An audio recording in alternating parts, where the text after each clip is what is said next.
अस्सलाम वालेकुम, मैं हूं शजन अजीज। सुनो राउंड अप में आपको खुशामदीद। नाजरीन, जनूबी एशिया एक बार फिर जियोपॉलिटिकल तनाव और प्रोपेगेंडे के गिरदाब में दाखिल हो चुका है, जहां भारत अंदरूनी नाकामियों, अस्करी हजीमत और सियासी दबाव से निकलने के लिए दोबारा जाली फॉल्स फ्लैग ऑपरेशन की राह पर गामजन है। कल भारतीय पार्लियामान में ऑपरेशन सिंदूर पर होने वाली बहस ने मोदी हुकूमत की कारकर्दगी को बुरी तरह बेनकाब किया, जहां केरला से ताल्लुक रखने वाले रुकने पार्लियामेंट फ्रांसिस जॉर्ज ने इंकशाफ किया कि हमने अपने ही इलाके में 3 राफेल, एक सखुई 30 और एक मग 29 त्यारा खो दिया, मगर हुकूमत ये बताने से कासिर है कि इस ऑपरेशन में असल कामयाबी क्या हासिल हुई। वहीं एक मेंबर गुरजीत सिंह ओजला ने कहा कि अगर पाकिस्तान ने आपका एक त्यारा भी नहीं गिराया तो मैं वजीर आजम और वजीर दिफा से मुतालबा करता हूं कि आप 35 राफेल जहाज़ों की परेड कराएं और दुनिया को दिखा दें कि हमारे पास सारे जहाज सलामत हैं। उसी दौरान रुकने पार्लियामान परिनीति शिंदे ने कहा कि ऑपरेशन सिंदूर सिर्फ मीडिया के लिए एक तमाशा था, न वाज़े अहदाफ थे और न नताइज। इस अंदरूनी दबाव से निकलने के लिए भारतीय हुकूमत ने एक नया फरेब ऑपरेशन महादीव के नाम पर शुरू कर दिया है, जिसके तहत भारतीय फौज और सिक्योरिटी इदारे ज़ेरे हिरासत पाकिस्तानी शहरियों और कश्मीरी नौजवानों को जाली मुकाबलों में शहीद करके दहशतगर्द करार दे रहे हैं। दूसरी जानिब पाकिस्तान ने सफारती महाज पर बड़ी पेशरफ्त की। अक़वाम मुत्तहिदा में होने वाली फ़लस्तीन कॉन्फ्रेंस में पाकिस्तान, सऊदी अरब और फ्रांस की मुश्तरका मेज़बानी ने 2 रियासती हल की तरफ आलमी तवज्जो मबजूल करा दी। इस कॉन्फ्रेंस में शिरकत के लिए पाकिस्तान के वजीर खारजा इसहाक डार ने न्यूयॉर्क का दौरा किया, जहां उन्होंने बैनुल-अक़वामी मीडिया से गुफ्तगू करते हुए कहा कि फ़लस्तीन के मसले का वाहिद हल 2 रियासती फ्रेमवर्क है और पाकिस्तान का मौक़िफ़ दिहाइयों से गैर मुतज़लज़ल है। गजा में इस्राइली नाकाबंदी के नतीजे में 40,000 से ज़ायद शीरख्वार बच्चों की जिंदगियां खतरे में हैं, जबकि हालिया अरसे में गजाई किल्लत से शहीद होने वाले फ़लस्तीनियों की तादाद 147 हो चुकी है।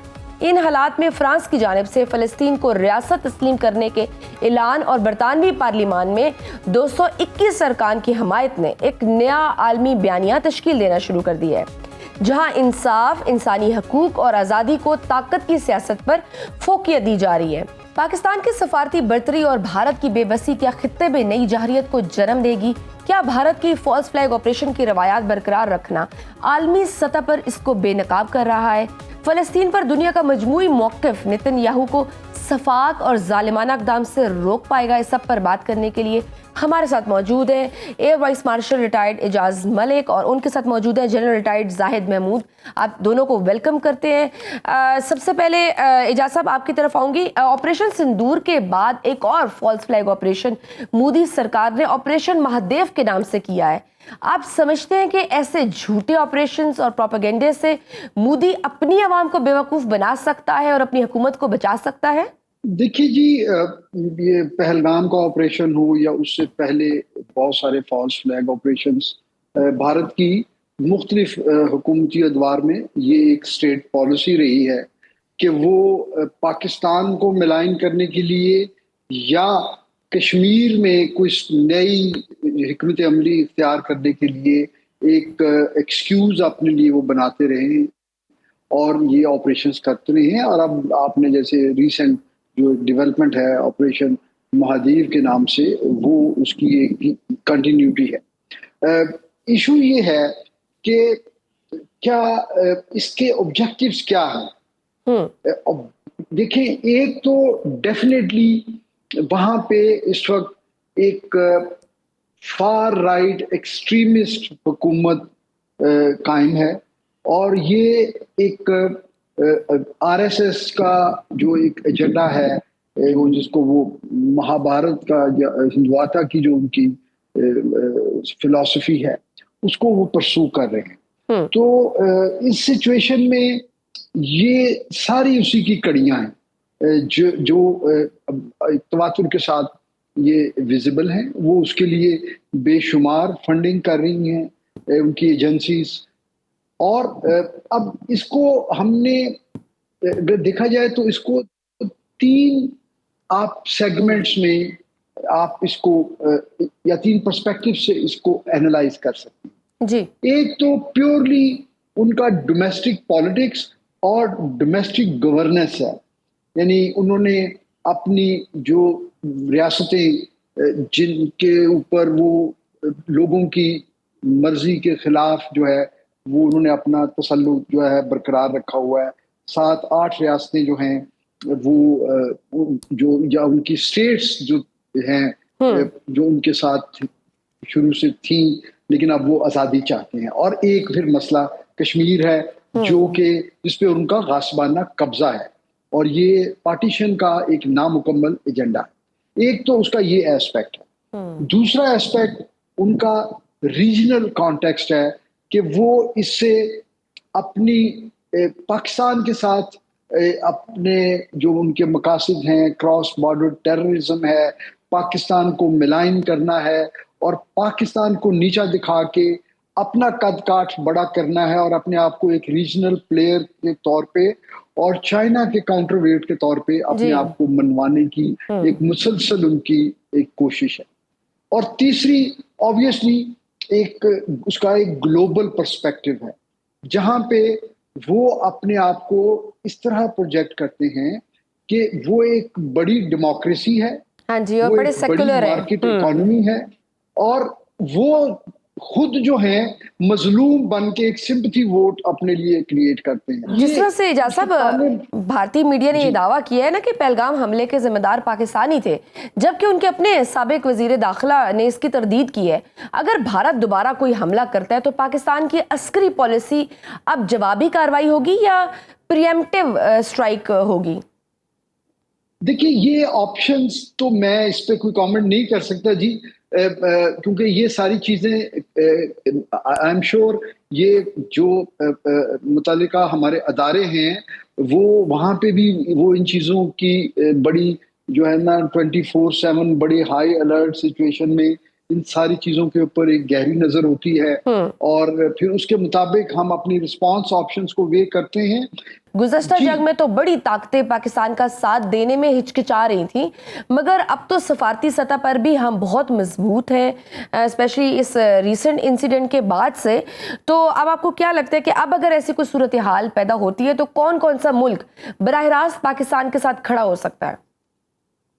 देखिए, आप अगर इस चीज को एक्स्ट्रापोलेट करके या इसकी वॉर गेमिंग करके देखें तो इस वक्त जो सोल सुपर पावर है अमेरिका, वो पाकिस्तान के साथ एंगेजमेंट वो कर रहा है। इवन आई वुड नॉट से कि at the cost of relationship with India, लेकिन बहरहाल उस चीज को इंडिया में जाहिर पसंद नहीं किया जाता। फिर चीन हमारे साथ रिवायती तौर पे हमेशा खड़ा रहा है। अब इसके अलावा अभी रिसेंटली आप देखिए कि पाकिस्तान में एक रीजनल डिफेंस जो CDS थे या उनके इक्विवेलेंट उनकी एक कॉन्फ्रेंस हुई है, इसमें कुछ ECO के कुछ ममालिक उसमें शामिल थे और अमेरिकन प्रेजेंस उसमें है। ईरान के साथ हमने बड़ा अच्छा प्रिंसिपल स्टांस लिया उनकी हालिया जंग में। तो ईरान यकीनन जिसका कि पहले झुकाव काफी दहाइयों से जो भारत की तरफ है जी, अब वो भी एक्सपोज हो गया होगा इस सारे उसमें कि किस तरह से उन्होंने ईरान का उनको भी हमारी तरफ उनको भी टिल्ट होना चाहिए। तो मेरे ख्याल में आज हम उस सिफारती अगर पर्सपेक्टिव में देखा जाए तो हम मार्च या 22 अप्रैल से पहले जहां खड़े थे उससे कहीं बेहतर पोजीशन में हम हैं। एजाज साहब, हमने भारत के 6 जहाज गिराए जिसकी तस्दीक अब तो भारत से भी हो गई। लिहाजा अगर दोबारा कोई जंग मुसल्लत होती है तो जो हालिया कुछ अरसे से J-35 के हवाले से बात होती है कि उसको पाक एयरफोर्स में शामिल किया जाएगा, उसकी लाइन ऑफ कंट्रोल से रेंज की बात की जाए तो ये दीगर तैयारों से कैसे बेहतर है? अगर आपका ये उसकी तरफ इशारा है तो वो अभी तो इंडक्ट नहीं हुआ जी। वो तो उसकी बातचीत जंग से पहले से शुरू थी और अभी तक वो डील ज़ाहिर मटीरियलाइज नहीं हुई, क्योंकि वो बिल्कुल उनकी अपनी एयरफोर्स में भी बड़ी रिसेंट इंडक्शन है PLA एयरफोर्स में। तो हम देखिए, हमारे लिए तो फिर जहां हमने उसका एहतमाम किया था हम तो वहीं खड़े जी। हैं और पहले से बेहतर मुराल के साथ खड़े हैं। हमने अगर कोई किसी जगह पे पहले रिस्ट्रेंट का मुजाहरा किया है तो मेरा ख्याल है अब हमारी जो सियासी क़यादत है वो हमें और ज्यादा लिबर्टी देगी कि हम जो है उससे ज्यादा बड़ा जवाब दें उनको, और जिसकी हमारे पास कैपेबिलिटी भी है और हमारे पास अब तो उसका एक प्रॉपर वॉर टाइम जो जो जिन चीजों को उन्होंने पहले एक मिथ या हवा बना के रखा हुआ था, हमारे S-400 का दिफाई एयर डिफेंस सिस्टम जो है वो नाकाबिल तस्खीर है, और हमारे राफेल जो हैं वो जो है हमारे लिए वॉर विनिंग मशीन्स होंगी। तो वो दोनों चीज सर हमारे साथ मेजर जनरल जाहिद भी मौजूद कॉल लाइन पे, उनसे भी ले लेते हैं उनका ओपिनियन। सर वेलकम करते हैं आपको सुनो राउंड अप में। सर भारत के अंदर से भी अब आवाजें बड़ी वाजे हैं जो ये तस्लीम कर रही हैं कि उनको शिकस्त हुई है। कल उनके पार्लियामेंट के सेशन में मेंबरान ने हुकूमत पर पूरी एक चार्जशीट बयान की है।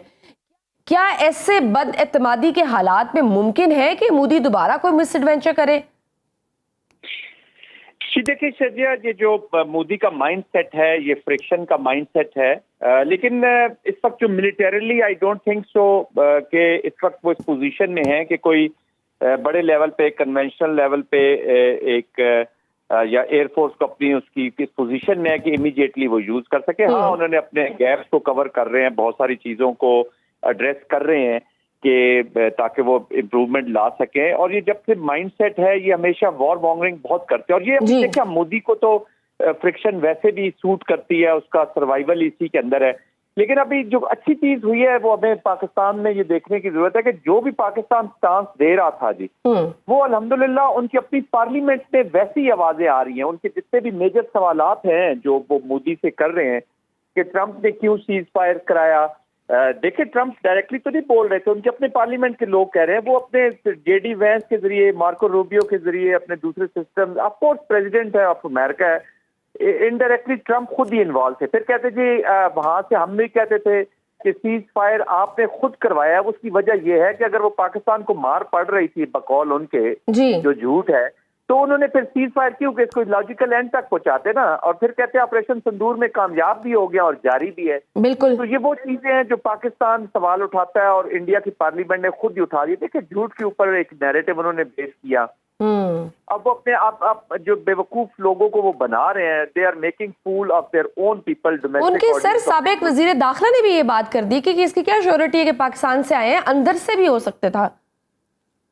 उनके देखे चिदम्बरम की आप बात कर रही हैं, उन्होंने भी यही कहा। और अभी उनकी अगर आप स्पीचेस सुने, उनके जो डिप्टी पार्लियामेंट्री लीडर हैं कांग्रेस के, उन्होंने भी सवालात उठाए हैं। अमरिंदर सिंह ने भी सवालात उठाए लोकसभा में कि ये पहले ये बताएं कि ये वहां तक पहुंचे कैसे हैं, टेररिस्ट वहां तक पहुंचे कहते हैं, किसका फेलियर है, सिक्योरिटी का फेलियर क्यों है? फेलियर नहीं है, ये सिक्योरिटी इज इन्वॉल्व, इसलिए वहां से रिमूव की गई कि ये फॉल्स फ्लैग जो है ये क्रिएट करना था उन्होंने। बट हैविंग सेड दैट शरिया, इंपॉर्टेंट थिंग इज कि how prepared we are. Modi चाहे देखिए, मैं हैसियत मिलिट्री एक्स मिलिट्री में कभी ये नहीं देखूंगा कि एनिमी की इंटेंशन है या नहीं है, मैं देखूंगा उसकी कैपेसिटी कैपेबिलिटी है कि नहीं। जो मोदी का पॉलिटिकल माइंडसेट है ना, उसके मुताबिक उनकी बिल्कुल कैपेसिटी कैपेबिलिटी है कि वो दोबारा ये मिस एडवेंचर कर सकते हैं। उसके लिए जरूरी है कि how much prepared we are, और पाकिस्तान उससे ज्यादा कैपेबिलिटी रखता है। अभी तो पाकिस्तान का जो रिस्पांस है ये 10-15% से ज्यादा नहीं है। सर हम इंडिया को पहले भी बता चुके हुए हैं कि अपनी दिफाई स्किल्स तो हम दिखा चुके हैं और मेरे ख्याल से वो मरूब भी हो चुके हैं, उनको रियलाइजेशन हो चुकी है। लेकिन ये बताइए कि दिफाई स्ट्रेटेजी में हम किस तरह से दोबारा भारत को सरप्राइज दे सकते हैं?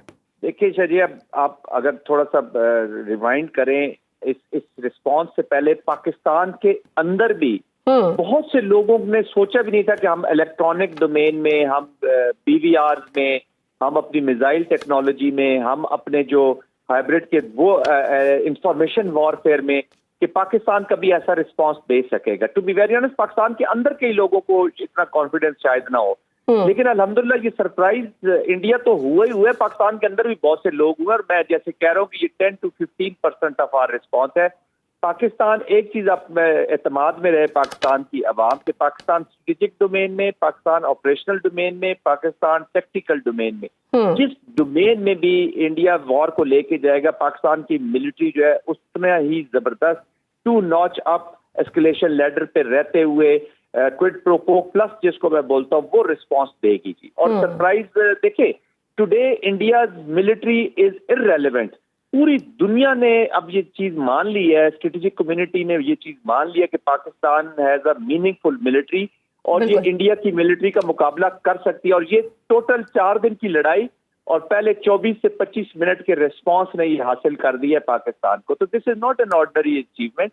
हमें बस ये बसियत नेशन जो बाकी एलिमेंट्स है हमारे, हमने उनकी सिनर्जी लानी है और होल ऑफ नेशन के साथ इस हिंदुत्व का सेफरनाइज्ड एप्लीकेशन का मुकाबला करना है।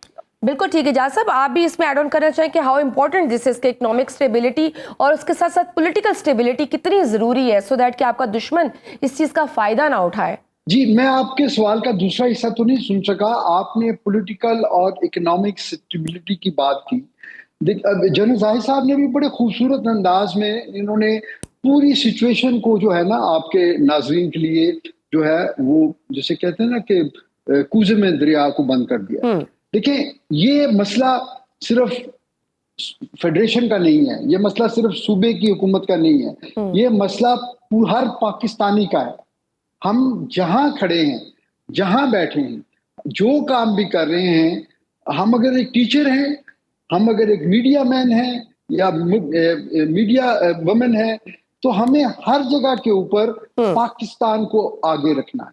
हम अगर अपने पाकिस्तान का नैरेटिव जो है वो हमने उस पर लोगों को सेंसिटाइज करना है कि हम सब ने अपना रोल अदा करना है, क्योंकि दुश्मन ये नहीं देख रहा कि ये सरजमीन बलूचिस्तान की है या ये एस्टवाइल फाटा का इलाका है या हमारे सेटल्ड एरियाज है। मरने वाले जो हैं वो पंजाबी हैं या उनका किस सेक्ट से ताल्लुक है या किस सूबे से ताल्लुक है, वो बलोची हैं या वो पठान या सिंधी हैं। वो हमें पाकिस्तानी समझ के मार रहा है, बिल्कुल, हमारे बच्चों को, हमारी खवातीन को, मासूम लोगों को।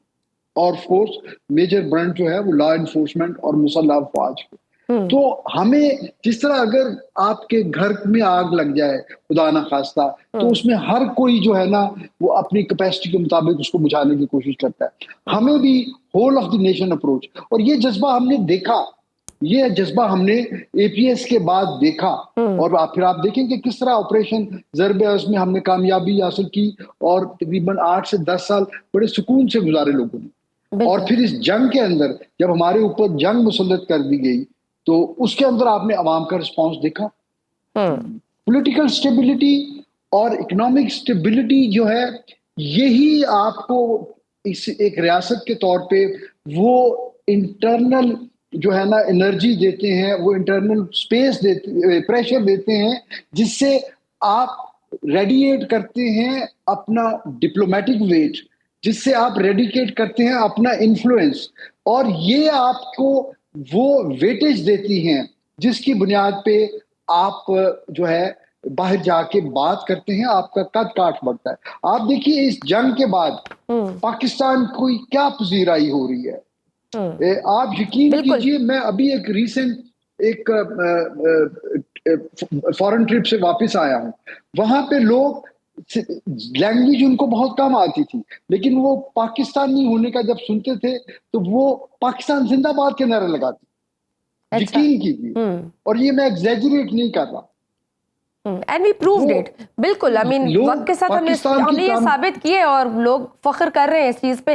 जनरल साहब, आप जिस तरह से हमने देखा है ईरान और इसराइल की जो कशीदगी थी, उसमें हमने देखा किस तरह से गैर रवायती तरीके से हमले करने की कोशिश की गई, जैसे साइबर या इलेक्ट्रॉनिक वॉरफेयर।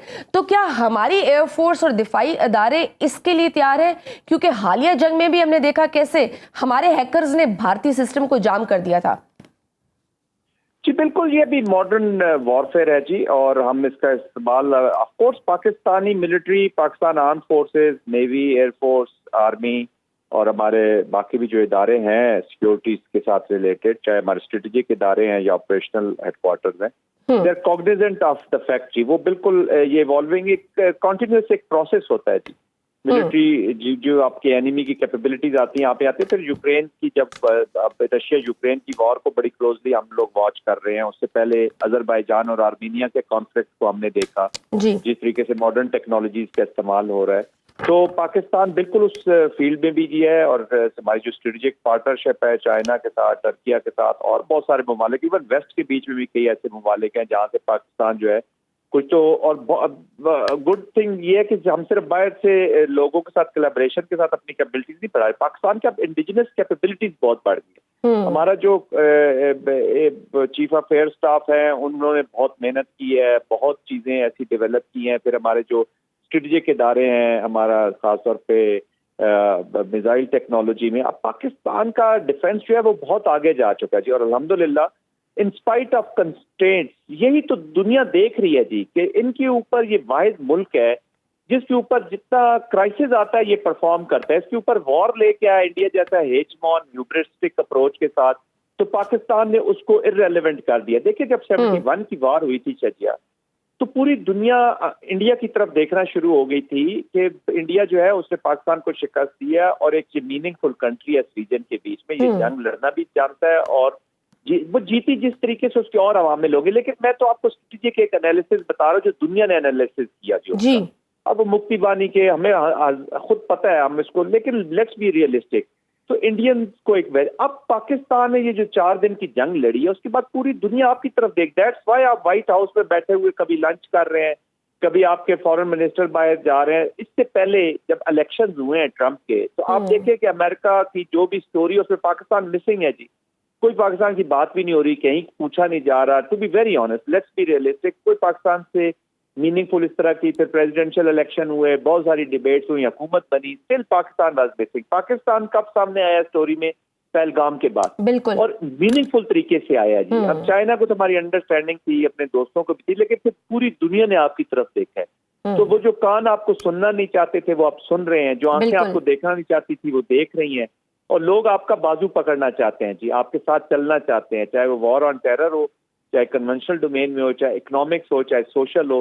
तो पूरी पाकिस्तान की तमाम जो फील्ड है ना जी, इकोनॉमिक, सोशल, पॉलिटिकल, कल्चरल, ये सारी चीजें एनहांस हुई हैं इस मिलिट्री ऑपरेशन की नोशन ऑफ विक्ट्री के बाद। और ये आगे अब हमारा काम है कि हम how better we build on this environment. बिल्कुल, वो कहते हैं ना पावर टॉक्स टू पावर, तो यही बात है। इजाज साहब, जिस तरह से पाकिस्तान को भारत की मुमकिन जारियत के खिलाफ आलमी सतह पर इस हवाले से क्या इक़दाम अभी से उठाने चाहिए ताकि किसी भी फॉल्स फ्लैग ऑपरेशन से कबल हमारा सफारती मौक़िफ़ दुनिया के सामने हो? क्योंकि बज़ाहिर लग ऐसे ही रहा है कि भारत बाज तो आने वाला नहीं है।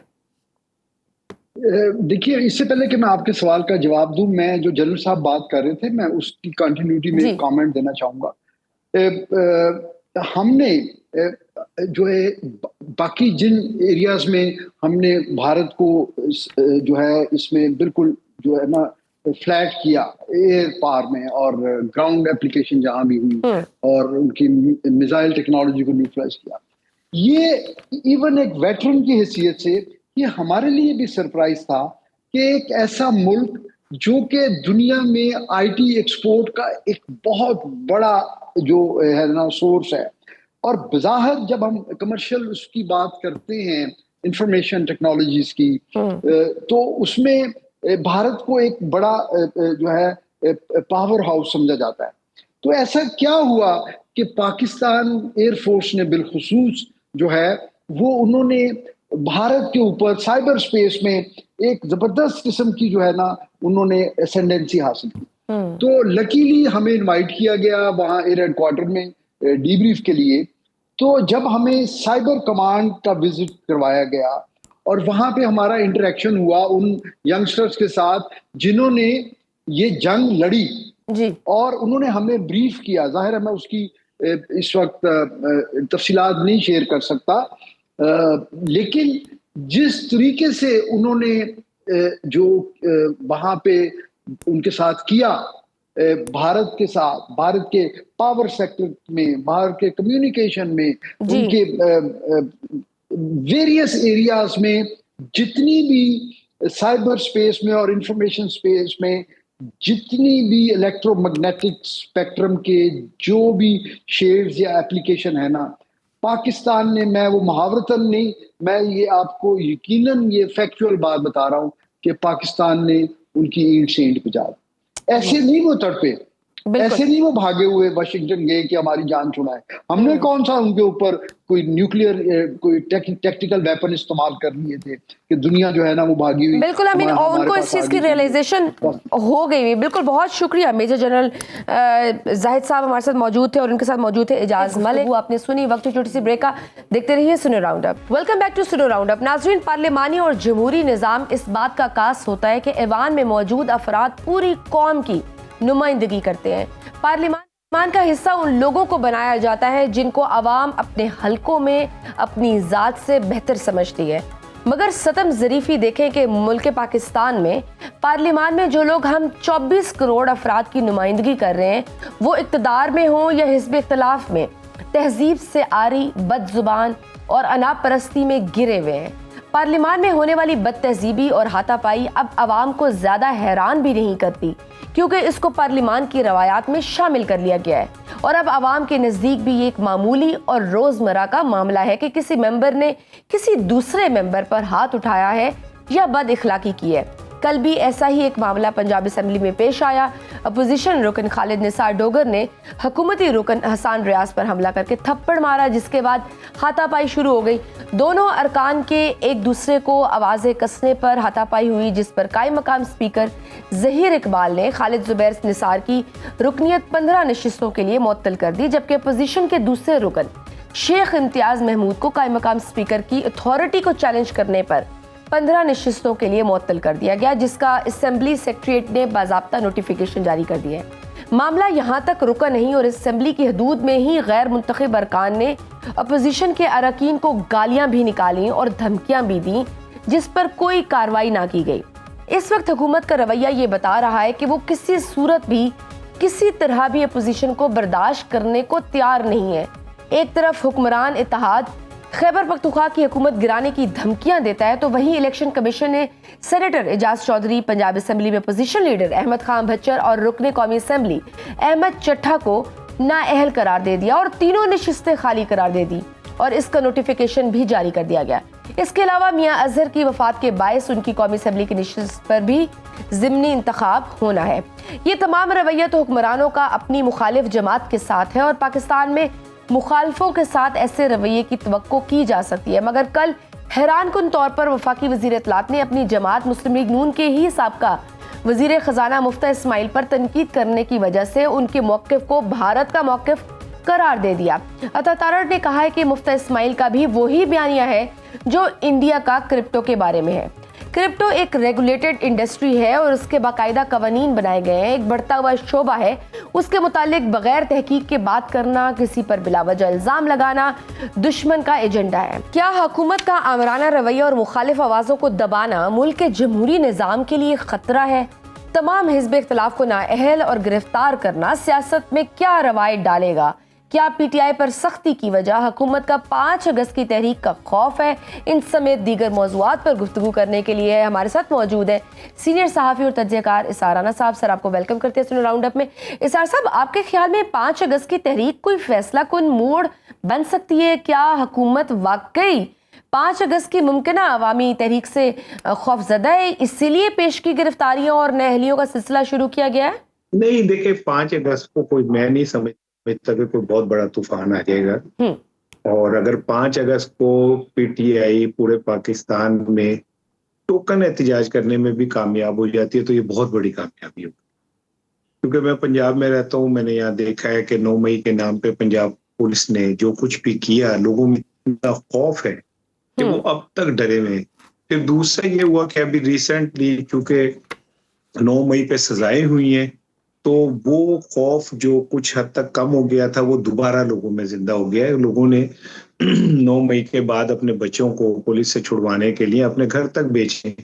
तो इन हालात में अगर आप ये समझें कि कोई अवाम ऑल आउट बाहर निकल आएंगे या कुछ ऐसा होगा, अभी देख लेना कोई छोटी मोटी रैली होती है तो उसमें भी पर्चे दर्ज हो जाते हैं, गिरफ्तार हो जाते हैं। सर, आपके ख्याल में फिर क्या जरूरत पेश आती है कि इस तरह अपनी तमाम अपोजिशन को जेलों में डाल दिया जाए, जो मुंतखब हैं उनको टेक्निकल बुनियादों पर नाअहल कर दिया जाए? मतलब जरूरत क्या है? गवर्नमेंट ऑलरेडी बहुत कंफर्टेबल पोजीशन में है, जो हालात हैं मेरा नहीं ख्याल कि इस तरह से कोई बड़ा चैलेंज है हुकूमत को।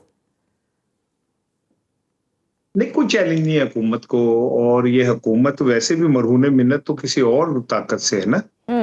कोई इस वजह से तो नहीं है कि इनको अवामी मैंडेट बड़ा मजबूत मिला हुआ है, ये इन्होंने कोई तारीखी अवामी खिदमत कर दी है, ये दूध की नहरें बहा दी हैं जिसकी वजह से वो बड़े कंफर्टेबल हैं। वो कंफर्टेबल की नहीं और वजह से है कि कुछ जाहिर वजह से है, वो बहुत उनके मजबूत पीछे वजह है ना। हाँ ठीक है, आपकी बात किसी हद तक ठीक है कि वो जिस वजह से कंफर्टेबल हैं, वो जाहिर है इस्टेब्लिशमेंट बहुत मजबूत है। इंडिया के खिलाफ जंग के बाद तो वैसे ही मोराल हाई है, फिर इन बैनुल अक़वामी हालात भी पाकिस्तान को फेवर कर रहे हैं। तो इन हालात में इस हुकूमत के किसी एक कोने पे ये मौजूदा हुकूमत भी खड़ी हुई है, कहीं लटकी हुई है, तो ये कंफर्टेबल ही है। लेकिन ये कब तक कंफर्टेबल रहते हैं मैं कुछ नहीं कह सकता, क्योंकि मुझे ऐसा लगता है कि अब नवाज शरीफ साहब, शहबाज शरीफ साहब और जरदारी साहब की बारी है कुछ होने की, और ये आने वाले चंद दिनों में आपको नजर आ जाएगा कि अब इनकी बारी शुरू हो चुकी है। ठीक, तो सर जिस तरह से पुलिस, इलेक्शन कमीशन और दीगर अदारों को अपोजिशन के खिलाफ इस्तेमाल किया जा रहा है, क्या मौजूदा हुकूमत को इस चीज़ की रियलाइजेशन है कि कल कला को यही कवानीन, यही रूल्स इनके खिलाफ भी इस्तेमाल होंगे? आज इनकी बारी है तो कल उनकी बारी होगी। ये जो मौजूदा हुकूमत है इसका कोई लेना देना नहीं है इन मामलात से। इनकी तो इतनी है कि इनके स्पीकर को डयाला जेल का एक सुपरिटेंडेंट मानने से इनकार कर देता है प्रोडक्शन आर्डर को। तो इस हुकूमत की तो रिट इतनी है, और एक दफा नहीं करता, कई बार करता है। आज भी इमरान खान का उसका जेल में समाअत थी तोशाखाना 2 केस की, तो वो इमरान खान के वकीलों को नहीं अंदर जाने दिया गया। तो इससे आपको समझ लें कि हुकूमत, ये समझेंगे कि हुकूमत कुछ ऐसा करे तो वो बेचारे हमें उन्हें देते, बस बदनाम ही किया जा रहा है उनको, नहीं तो वो किसी जोगे नहीं है, इस जोगे नहीं है। उन्हें भी पता है कि कल को हमने भी इसी चक्कर में आना, और बहुत ज्यादा सख्त आना है। शायद पिछली दफा नरमी हो गई थी, लेकिन हो सकता है इस बार सख्त हो। लेकिन ये जो नफरत का खेल है पता नहीं कब तक चलेगा, इससे पाकिस्तान को क्या मिल रहा है। लेकिन सर ये कॉन्फिडेंस और ये बातें कि शायद ये कोई लंबी प्लानिंग है, कोई लंबा निज़ाम चलने वाला है, कहानियां ये भी हैं कि शायद ये 10 साल तक मुहित जाए, कहीं ये वजह तो नहीं है कि शायद हम बहुत लंबे अरसे के लिए अभी उन्हें किसी चीज की फिक्र करने की जरूरत नहीं है? पेज बड़ा मजबूत है सर। 10 साल अगर ये सिस्टम चलता है तो ये उसका हिस्सा नहीं हो, कोई और ही हिस्सा होगा। अच्छा, मतलब ये मौजूदा हुकूमत इस चीज का हिस्सा नहीं होगा? तो क्या सर फिर क्या आपके ख्याल में क्या कोई कौमी हुकूमत बनेगी? आपके ख्याल में क्या होगा? क्योंकि कल सुहेल वड़ाइच साहब ने भी एक कॉलम लिखा, उन्होंने भी कहा कि कुछ गड़बड़ है उधर, मुक्तदरा को भी कोई खास हुकूमत का बोझ भारी पड़ रहा है। देखिए, बात यह कि जरदारी साहब पे तो वैसे ही पहले ही क्रॉस लग चुका है, और कोई मौजूदा जो नाम नेहाद हुकूमत है उसकी कारकर्दगी भी कोई ऐसी नहीं है कि जिससे इस्टेब्लिशमेंट ये समझे कि उनकी नेकनामी में इजाफा हो रहा है। फिर इन लोगों के जिम्मे ये लगाया गया था कि वो इमरान खान के नैरेटिव को कमजोर कर दें, खत्म कर दें, वो भी नहीं हो सका। इमरान खान दिन ब दिन पॉपुलर हो रहा है।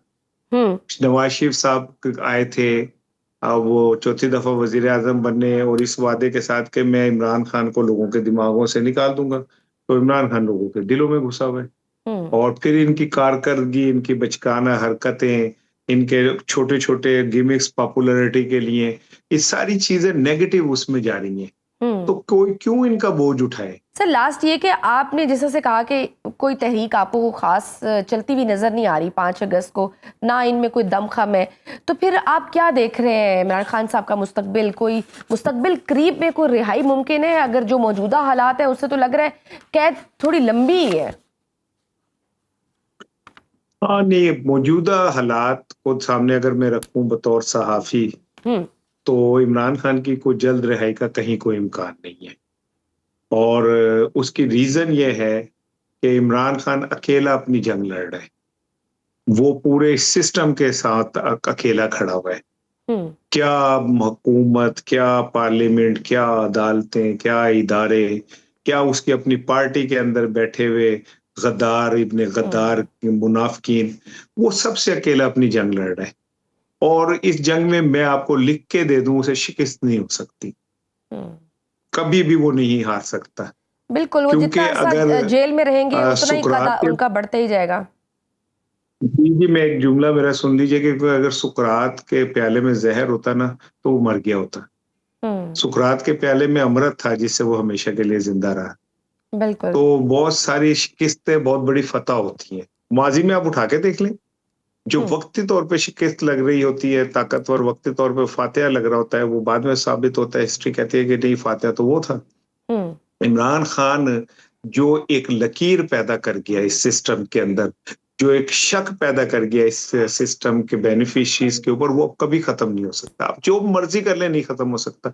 इमरान अकेला जेल में रह जाएगा, वो जेल में मर जाएगा, वो जेल से बाहर नहीं आ सकेगा, नहीं हो सकता ऐसे ही हो, लेकिन इमरान खान को नहीं खत्म कर सकते आप। वो तो अगली 2 नस्लों के अंदर सलाहियत कर चुका है, और उसने जो एक मैसेज देना था वो तो दे दिया। वो अलग बात है, हमारी कौम इस काबिल ही नहीं है कि इसमें कोई बड़ा लीडर पैदा हो या सरवाइव करे। हम डिजर्व ही नहीं करते, और हमने हमेशा बड़े लोगों को अपने हाथों से मारा है। क्या भुट्टो, क्या बेनजीर, क्या लियाकत अली खान, क्या कायदे आजम, क्या डॉक्टर अब्दुल कदीर, ऐसे ही हम करते हैं अपने हीरोज के साथ। मरने के बाद उनकी बड़ी बड़ी तस्वीरें लगा के तेरी याद आई तेरे जाने के बाद कहते होते हैं, लेकिन इमरान खान हिस्ट्री की किताबों में हमेशा के लिए अमर हो गया। उसने जो किया ना निकले ना उसको लेकिन जितना वो अंदर रहेगा वो उतना ही वजनी होगा, उतना ही वजनी कदावर हो जाएंगे। बहुत शुक्रिया तजकार साराना साहब हमारे साथ मौजूद थे। नाज़रीन गुफ्तगू सुनी आज के प्रोग्राम में बस इतना ही, इजाजत दीजिए, अल्लाह हाफ़िज़। बाखबर रहिए हर जगह हर वक्त बर वक्त। अभी सुनो न्यूज का यूट्यूब चैनल सब्सक्राइब करें और बेल आइकन पर क्लिक करें और जानिए मुल्की और गैर मुल्की हालात व वाक़यात यकीन के साथ।